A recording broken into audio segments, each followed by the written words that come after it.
藉基督得榮耀。彼得前書4章7至11節。萬物的結局近了，所以你們要自律，保持頭腦清醒，為要禱告。最要緊的是要彼此熱切相愛，因為愛能遮蓋許多的罪。你們要互相款待，不發怨言。各人要按照所領受的恩賜彼此服侍，就好像神各樣恩典的好管家一樣。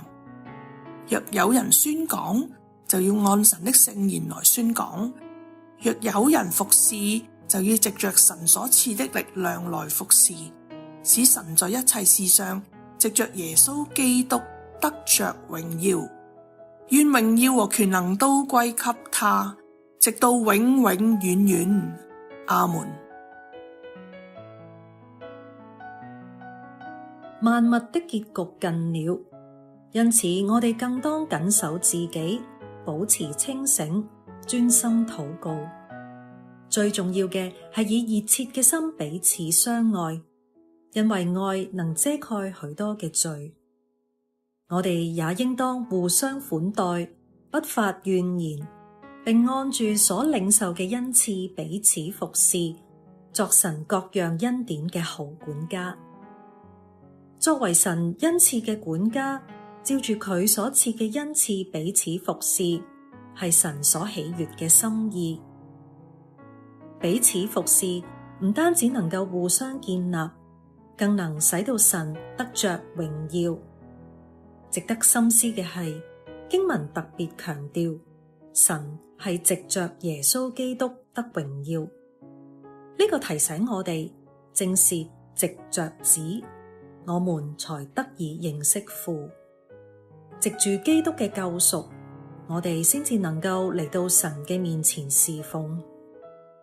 我哋能夠服侍，能夠彼此建立，所領受嘅一切恩賜，無不是因着耶穌基督成就嘅救恩。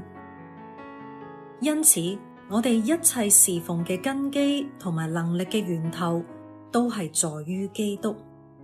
如果唔係佢先為我哋成就救恩，我哋根本無從服侍，亦都無從以恩賜彼此建立。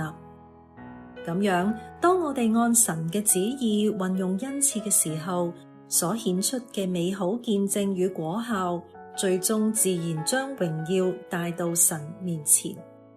而呢一切正是藉着耶穌基督先至得以成就嘅。所以神藉着他得榮耀係理所當然嘅。願我哋喺各樣嘅服事當中，都憑住神所賜嘅力量而行，使神喺凡事上藉着耶穌基督得着榮耀。願榮耀與權能都歸給他，直到永永遠遠。阿們。